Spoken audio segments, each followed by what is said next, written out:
하나님의 말씀은 이사야 57장 17절에서 19절의 말씀입니다.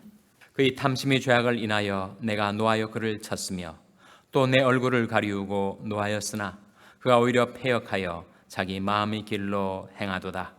내가 그 길을 보았은즉 그를 고쳐줄 것이라. 그를 인도하며 그와 그의 슬퍼하는 자에게 위로를 다시 얻게 하리라. 다 같이 읽으시겠습니다. 입술에 열매를 짓는 나 여호와가 말하노라.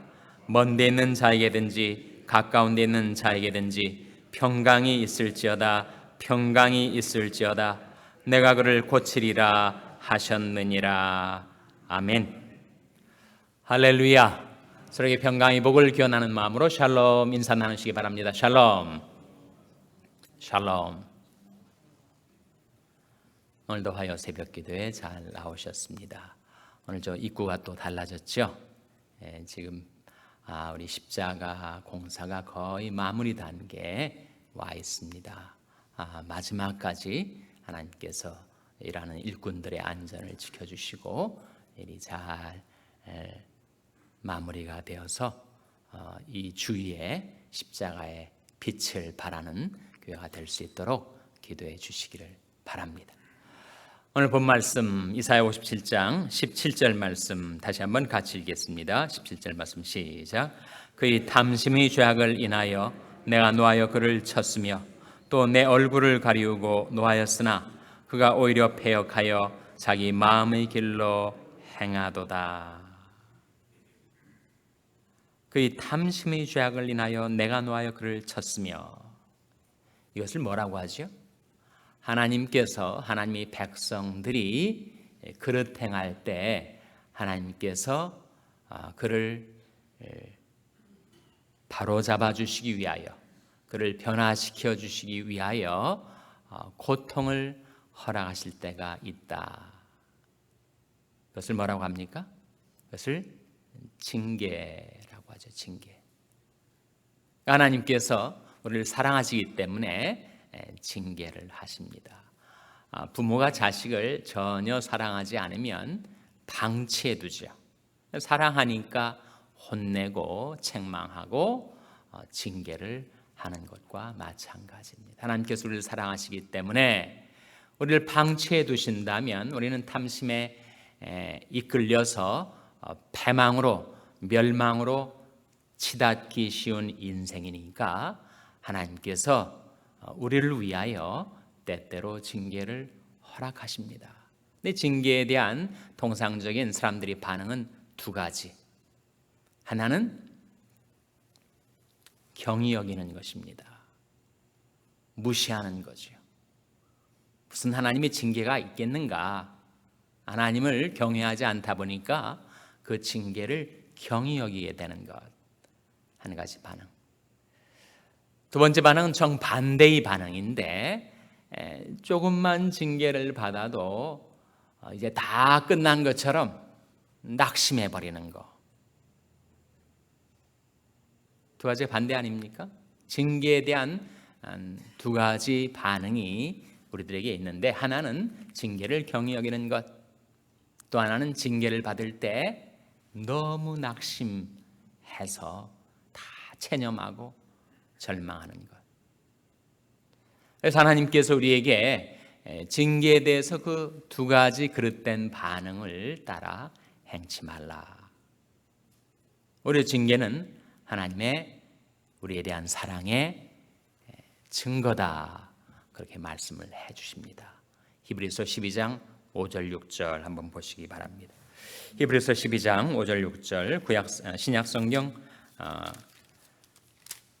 신약성경 367페이지, 신약성경 367면 히브리서 12장 5절 6절 말씀 같이 읽겠습니다. 신약성경 367면 히브리서 12장 5절 6절 말씀 같이 읽겠습니다. 시작. 또 아들들에게 권하는 것 같이 너에게 권면하신 말씀을 잊었도다. 일러스되 내 아들아 주의 징계하심을 경히 여기지 말며 그에게 꾸지람을 받을 때 낙심하지 말라. 주께서 그 사랑하시는 자를 징계하시고 그의 받으시는 아들마다 채찍질 하심이니라 하였으니. 우리 그것을 잊고 살 때가 있는데 잊지 말라. 또 아들들에게 권면하는 것 같이 너에게 권면하신 말씀을 잊었도다. 일렀으되 내 아들아, 주의 징계하심을 어떻게 여기지 말라고요? 경히 여기지 말라. 징계는 정말 우리가 경히 여길 수 없는 것입니다. 징계를 받으면 아프니까, 쓰리니까, 괴로우니까, 고통스러우니까 징계를 우리가 경히 여길 수가 없죠. 그런데도 사람이 마음이 강팍해지고 완고해지면 징계가 오려면 와라. 그렇게 하나님을 두려워하지 않고 징계를 경히 여길 수가 있다는 거예요. 그리하지 말라. 주의 징계하심을 경히 여기지 말라. 그리고 반대로 그에게 꾸지람을 받을 때 또 낙심천만해가지고 하나님이 나를 버리셨나 보다. 내게는 아무런 더 이상 가망이 없는 인간이구나. 그렇게 스스로 낙심하고 절망하지도 말라. 징계는 하나님이 우리를 사랑하신다는 증표다. 주께서 그 사랑하시는 자를 징계하시고 그의 받으시는 아들마다 채찍질 하심이니라 하였으니 7절 말씀에 너희가 참음은 징계를 받기 위함이라. 하나님이 아들과 같이 너희를 대우하시나니 어찌 아비가 징계하지 않는 아들이 있으리요. 징계는 다 받는 것이거늘 너에게 없으면 사생자요 참 아들이 아니니라. 우린 불완전한 인간이고 또 때때로 짐짓 우리가 의식적으로 하나님 앞에 그릇되이 행할 때가 있는데 전혀 그런 우리에게 징계가 없다면 우리가 사생자가 아닌가. 하나님과 상관없는 버림받은 영혼이 아닌가. 근데 우리에게 징계가 있다는 것은 하나님이 여전히 그러한 나를 사랑하시고 나를 하나님의 자녀로 받으셨구나 라고 하는 오히려 증거가 된다 하는 것입니다. 그래서 9절 말씀에 또 우리 육체의 아버지가 우리를 징계하여도 공경하였거든 하물며 모든 영의 아버지께 더욱 복종하여 살려 하지 않겠느냐. 저는 잠시 자기 뜻대로 우리를 징계하였거니와 오직 하나님은 우리의 무엇을 위하여 라고 했습니까? 우리의 유익을 위하여, 우리의 유익을 위하여 그의 거룩하심에 참여케 하시느니라. 물론 징계가 당시에는 즐거워 보이지 않고 슬퍼 보이나 후에 그로 말미암아 연달한 자에게는 의의 평강한 열매를 맺나니 그러므로 피곤한 손과 연약한 무릎을 일으켜 세우고 너희 발을 위하여 곧은 길을 만들어 저는 다리로 하여금 어그러지지 않고 고침을 받게 하라.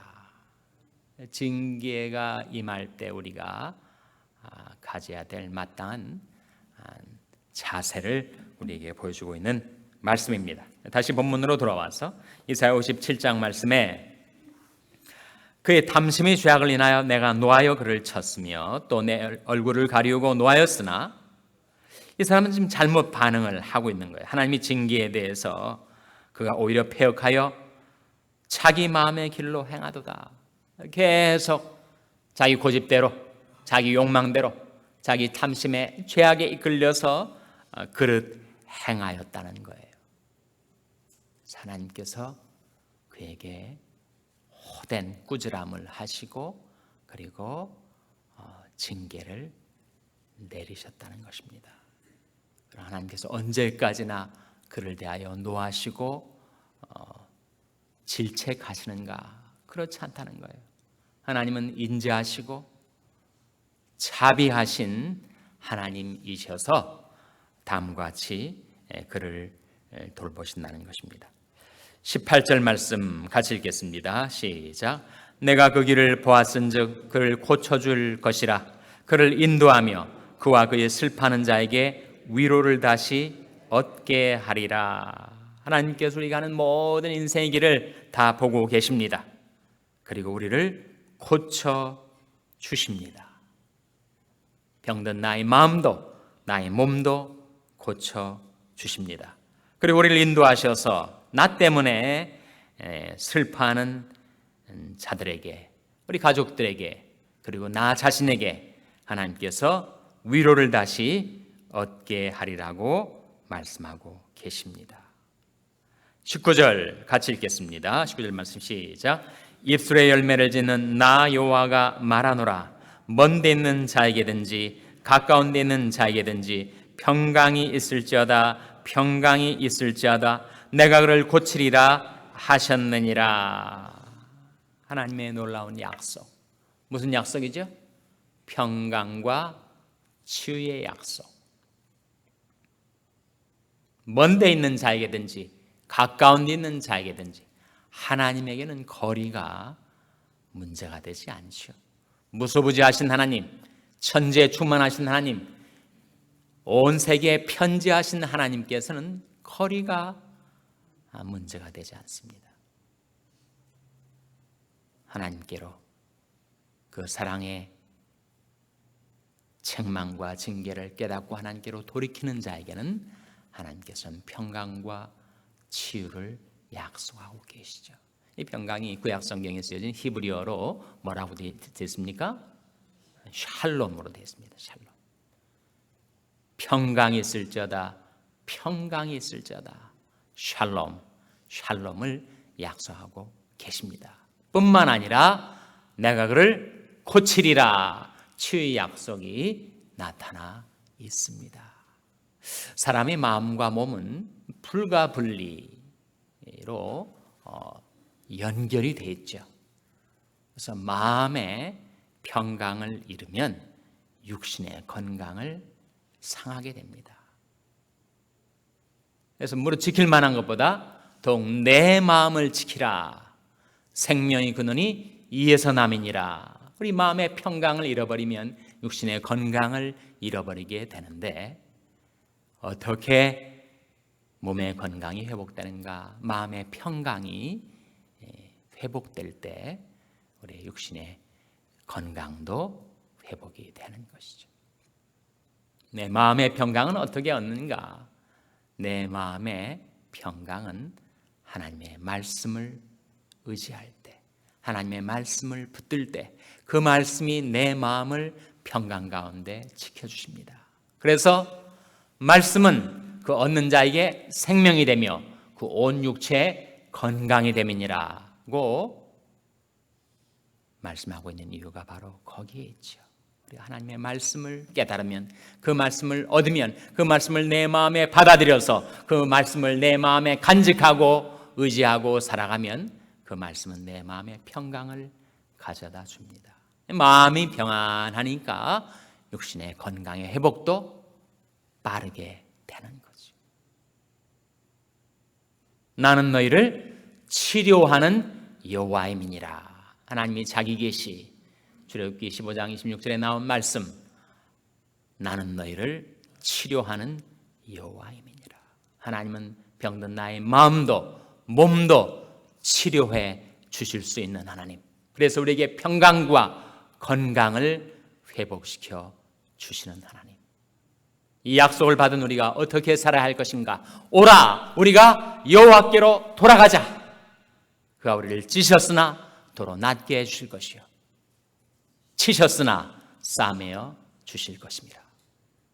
그러니까 이틀 후에 우리를 살리시며 제3일에 우리를 일으키시리니 우리가 그 앞에서 살리라. 이 평강과 치유 약속을 받아든 저와 여러분이 하나님께로 돌이켜 회개하며 이제는 말씀을 따라 살아가는 가운데 하나님이 놀라운 평강과 치유 약속이 여러분의 삶 속에 이루어지게 되시기를 주님의 이름으로 축원합니다. 기도하시겠습니다. 오늘 말씀 기억하며 하나님, 저희들이 하나님의 평강과 치유를 의지하며 체험하며 살게 주시옵소서. 기도하시기 바랍니다. 우리 자녀들 위해서 기도할 때도 하나님, 저희 자녀들이 하나님께로 회개하고 돌이켜 말씀 따라 살아가는 가운데 평강과 치유를 경험하게 주시옵소서. 기도하시기 바랍니다. 평생 연약한 지체들을 위해서 기도해 주시기 바랍니다. 하나님, 저들을 긍휼히 여기사 약속하신 말씀대로 평강을 주시고 건강을 주시옵소서. 일으켜 주시고 소생시켜 주시옵소서 위하여 기도해 주시기 바랍니다. 우리 샬롬 교회를 위해서 기도할 때 하나님 약속하신 샬롬을 누리며 전파하는 교회가 되게 해달라고 기도해 주시기 바랍니다. 여러분의 생업을 위해서 기도하시고 셀라리온 김성림 선교사님을 위해서 기도해 주시기 바랍니다.